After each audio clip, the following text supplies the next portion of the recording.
Environment Insights. I am Kemi Adeni. Today on the program, we're going to be having discussions around the roles of environmental impact assessment in environmental sustainability.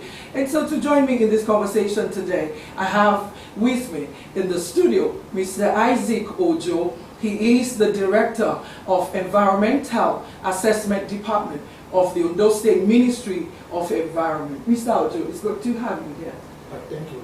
Thank you for your time. Thank you. And I know that today you're going to really give us informative and educative expose on how to sustain our environment. So I'd like to ask you, what is the importance of environmental impact assessment? Okay. Before I make mention of any importance at all, I would have loved to start from the word environment itself. Oh, go ahead. So that when we talk of environment that is an enabling area where an inhabitant lives. Right. And when we talk of an inhabitant today, that is, environment is an endowed natural something that is being created by God. Okay. And the environment now consists of both the biotic and the abiotic factors. Right. When we talk of biotic factors, these are the living components of the ecosystem. That is, it comprises of both the human being, it comprises of likewise the microorganisms, then likewise the fungi and the plants, both plant and animal. And all these factors, that is, they interact together in an ecosystem. Then when we talk of the non-living component, which is the abiotic factors, these are the sunlight, that is the temperature. Then we talk of the climate, we talk of the air, we talk of the water, as well as the soil. And all these things, that is, they interact together to form, that is, to shape the ecosystem. So, and all these are natural, that has been created by God. So, and through human activities, we now discover that most of these ecosystems have been disrupted through human activities. So that is why the issue of environmental assessment is very, very vital, so that we'll be able to contain all these activities of human beings, so that the environment will be preserved and to be able to maintain environmental sustainability. So why is the assessment important? So that we are now going to talk of environmental impact assessment now. At least this is a working tool. That this is a working tool that imparts, that is also, that is, it imparts, then it evaluates the significant impacts of a proposed project before implementation. That is, when we talk of maybe a project today, for a project now to be established in any area, or maybe within this our Osrc state, which is a Ondo state, that is, it is very, very important for such maybe a proponent or maybe an investor to go through environmental assessment. Okay. And the reason is that most of the activities of all these normally disrupt our environment, which already we want the environment to be preserved, that is naturally the way it has been created by God. And for example now, maybe an investor now that maybe want to maybe create want to establish maybe filling station, for example now, or that want to establish maybe gas station, for example now. There are some stages that need to be taken into play. There are some stages that it needs to pass through. For example, now we have what we refer to as the pre-construction stage, we have the construction stage, then we have that is the operational stage, then we have the commissioning stage, as well as the commissioning stage. That is during pre-construction stage. When we talk of a pre-construction stage, the stage is a stage whereby before establishing the project at all, that is the ground, that is the soil and everything need to be prepared. And during the preparation, a lot of environmental factors have been damaged. The ecosystem has been disrupted, has been disrupted already. For example, now clearing of bushes, then maybe during clearing of bushes, felling of trees, that is deforestation, and all those things now, we will see that clearing of bushes, deforestation, and all those things now have exposed our land and our environment to a lot of hazard. That is, for example, now in deforestation, that is, as we all know, the roles that the plant is playing, that is, even in the life of a human being, that is, environment now, human being cannot live without the environment. Absolutely. That is, what we put into environment is what the environment will put back to you. So that from there now, cutting all these trees, preparing all these ground, or during urbanization program, we could see that all these things have reduced a lot of our environment. Okay, so Director, in the course of your explanation, yes, I remember clearly that you mentioned the siting of fuel stations. Yes. Now, I really want to say that, I really want to also have a conversation about that, because it relates to our public health. I mean, your department should carry out some form of pre-construction assessment. Is that what you mean? Yes. Now, but we see fuel stations that are being situated at residential areas. You know, you find people's houses next door to such fuel stations. How does that impact some form of hazard in our public space? Thank you, my moderator. So that, as you have already said, ma'am, that is all this. That is when we talk of impact. Yes. The impact, that is the negative impact out. How safe are these? So the impact out of it now, that is, our people consider a lot of hazards. For example, now during maybe establishment of maybe a company like filling stations. Yes. I think here now we have maybe we have to as a very oil spillage. That is maybe through dispensing of petroleum. We have a oil spillage, yes, and all this oil spillage now sink or percolate into the soil. And this one mixed with our water, the underground water, and polluted the underground water. Of course. And taking this underground water now, of the neighboring community, and taking this water now, it has a lot of adverse effects in our biochemical system. So what's your office doing in that regard? So that is why our office now is, always go out to, that is to sensitize people, to enlighten people the importance of this environmental assessment, so that once this environmental assessment is put in place, that is, measure will be taken into place to be able to contain all this maybe the hazard, yes, so that the hazard now will be reduced to the barest minimum, if not totally being eradicated. Okay, why should this environmental impact assessment be conducted before projects are being developed? The reason why the environmental impact assessment will be conducted before establishment of a project, yes, so that most of this negative impact will have been foreseen before establishment, and this negative impact now will have been mitigated to the barest minimum, so that from there now only little unknown of this adverse event will be able to come up as after environmental impact assessment. That is why it now becomes imperative for any investors within Ondo State or within our Sunshine State to always come to the Ministry of Environment and have their environmental impact assessment be carried out before going to any investment. Okay, in what ways can this environmental impact assessment, what ways can it prevent disasters in our communities? Okay, thank you, ma'am. That is the way it can prevent disasters in our community. As I've said earlier on now, that maybe all this, that is the way it can prevent disasters, is that here now, activities of maybe this, that is activities of all these investors, yeah, during carrying out their investment. That is activities, as I've told you, as I've said earlier on, in terms of maybe construction stage, many of our environment have been damaged. And from there now, ozone layer have been depleted. Yes. And depleting of ozone layer now have resulted into global warming. And global warming today will later result into climate change. And this climate change, that is what we are experiencing globally today. That today now we have excessive heating, we have excessive rainfall, which leads into flooding. And flooding is ravaging everywhere here and there now, and have caused a lot of damages to both human beings and a lot of properties. There are regulations that you work with, you know, as an assessment officer. There are regulations in Nigeria that we should comply with. Now, how effective is the implementation here in Ondo State? That is, thank you, ma'am. That is when we talk of a regulation, there are some regulations, there are some laws, and there are some rules that guides the operation of environmental impact assessment. Absolutely. Like Environmental Impact Assessment Act, that is CAP 12, the FLN, that is 2004. That is, this one now is being operated within within the states. What's then the current level of implementation here in Ondo State? The developers adhering to it. Yeah, that is, it's highly been that is through the ministry that is, they are the monitoring agents that are moving around to ensure a proper compliance to all these regulations, so that and any maybe any investors or any company that we get into that we discover that they don't adhere to all these regulations, then the place can be sealed up. It can be sealed up.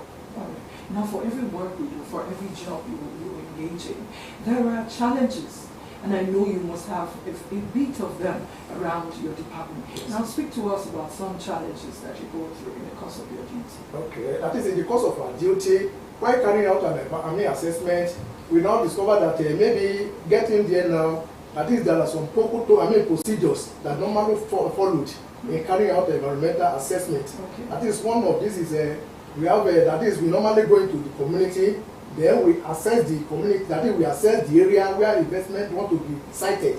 Then from there now we now ask the community, we gather them together, we have what we refer to as a community engagement. So from there now we gather the community together to let them know, because when we talk of EIA, it's a participatory process. Absolutely. It's not a thing that maybe someone can just do. So we No. involve the community, Yeah. so that from there now we now ask the community and also the investors, is there any conflict on the land that maybe they want to maybe side the project? If there is any conflict through EIA, the conflict will be able to be resolved. That is, that we have a lot of challenges that we have met on the field. But through the help of EIA, some of the conflict have been resolved. Then apart from that, a lot of challenges maybe on our part within the department. That is where we are working now. We now discover that the problem of mobility has always been our problem. In your department? That is in my department. Oh, that really? yes, when we talk of mobility, that is the means of maybe that is our work is not limited only to the central. That is, we cover our work cover the whole local government of our own two states.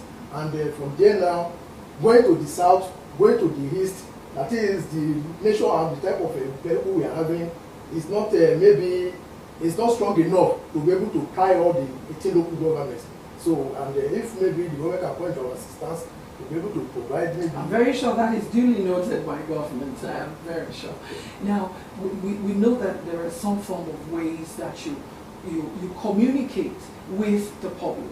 Now, speak to us about how you sensitize the general public about some of these hazards. When construction is about to happen, like you said, it is not done alone in your ministry. You involve communities. Yes. And so how is this done?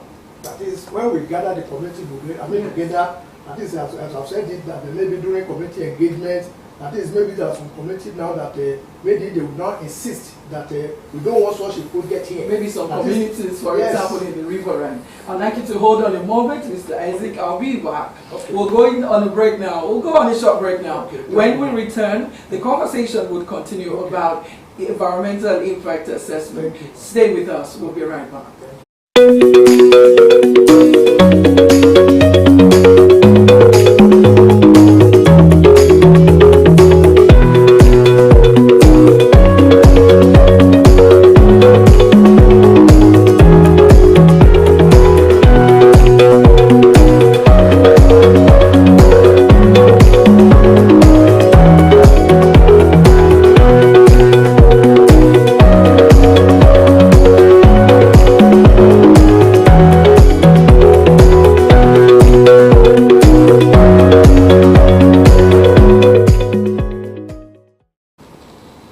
Welcome back. If you're just joining us, this is Health and Environment Insights, and I've been having conversation with Mr. Isaac Ojo around environmental impact assessment. And so we left off on community sensitization. Yes. Now, how do you carry out your community engagement? I think it's during the community engagement process, or maybe the program.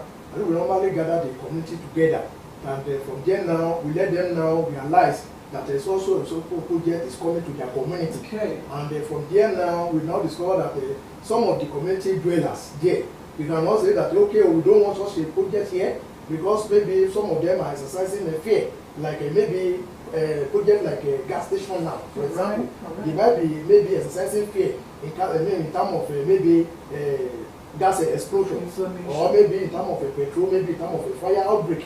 All those things, problems are the one that is maybe constitute fear. But from here now, through the sensitization, we now let the community realize that all these things now, the tanks they are using, that is all these tanks they are using during maybe gas stations, the tanks now are been subjected to a lot of thorough testing. And a lot of even that is, it's not just ordinary tank that can explode anyhow. So we now, through our sensitization, we now let them now allay the fear that is within them, so that from there now to encourage them that without it, and they even let them realize the positive impact that as this project is having a negative impact, which we are mitigating, likewise the positive impact again. Talk in terms of maybe the employment that is through this program, I mean this all these projects, the employment now, problem of employment will be solved within the environment. Many of the community will be engaged in working in that place. Then apart from there now, cooking here and there, we're not going to maybe the neighboring place or far away place to go and buy or possess all these products. So that from there, if it is within their ambit or within their environment, to take all these products will be very easy for them. Now let's talk about our compliance rates. Okay. I know a lot of people like to flout rules, and you've mentioned that you have regulations that you work with in your department. Now, in what ways have you been able to sanction those who flout these regulations? Okay. Thank you, ma'am. That maybe when we talk of environmental impact assessment, that is in conducting this exercise, that is we are having two reports. We are having what we refer to as a draft report. This draft report now is the report that accredited consultant through the ministry before of us produce. And why it's only time it's not on our side, I will have explained all this into detail. But this draft report now, after now that is it will now subjected into what we call an open public review.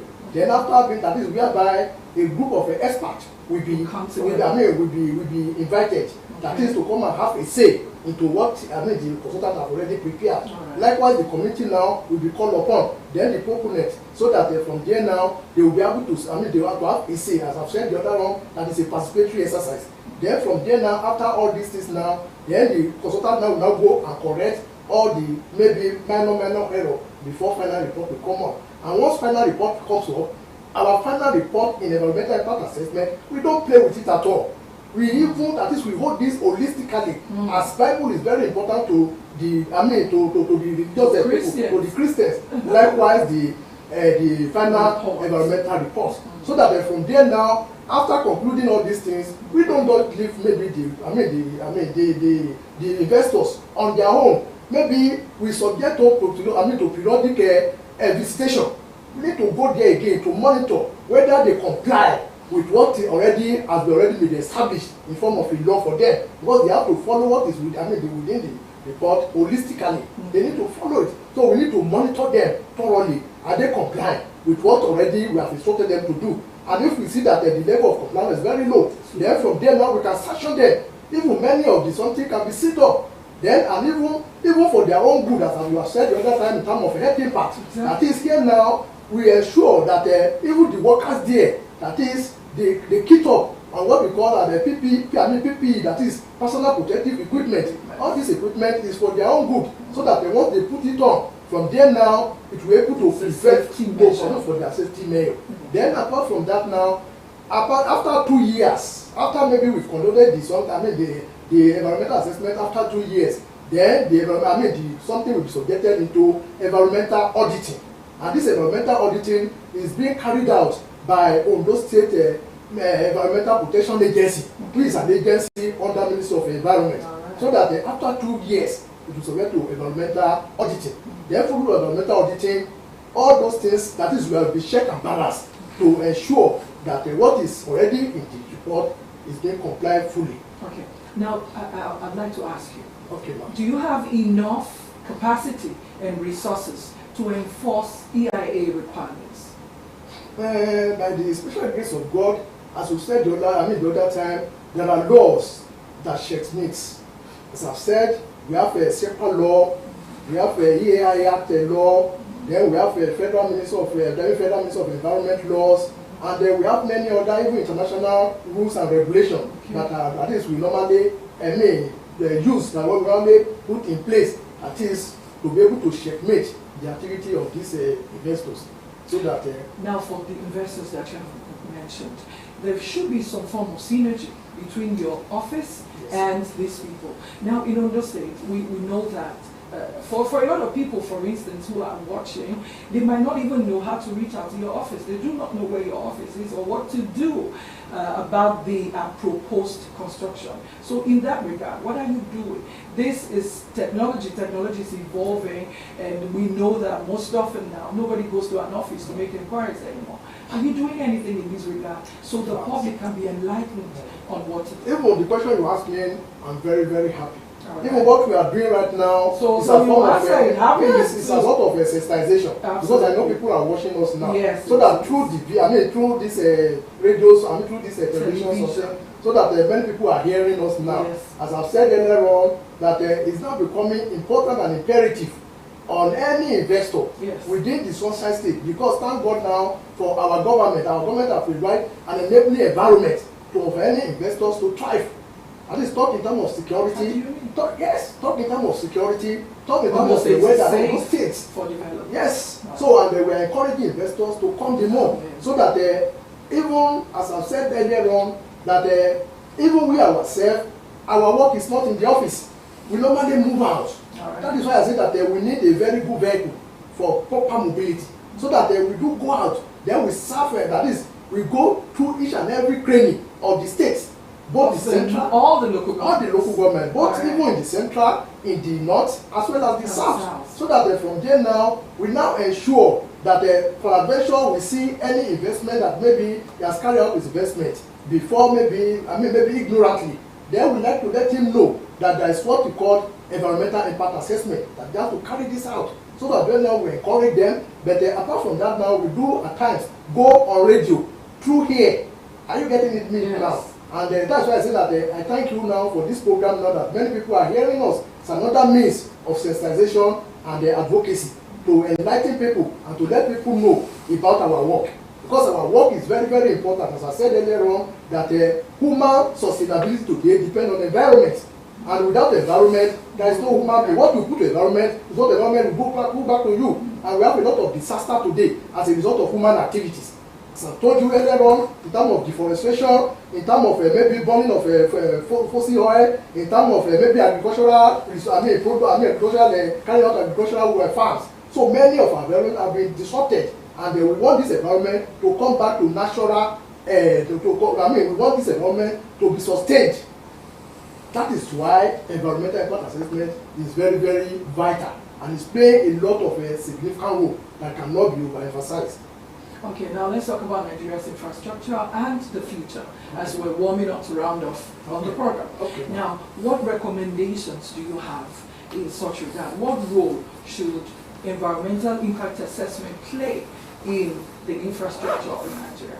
And also, you wrap it off this way, what's your advice to local governments on these recommendations for sustainability? Okay, ma'am. So that to round up everything, in just 1 minute. Okay. So now I'm now just maybe admonishing and I'm advising all our people that are listening to me now that it's very, very important for environmental sustainability or to sustain our environment. Environmental impact assessment need to be carried out, and we need to come to Ministry of Environment, so that any investor or any proponent that is maybe carrying out investment without carrying out a environmental impact assessment, such a person has already violated a lot of laws, and his operation is illegal within Ondo State. So you have to come to Ministry of Environment to carry out environmental impact assessment. So I'm admonishing both even in the state, at the state level and the local government level, and then because we all have a synergy together. So I'm advising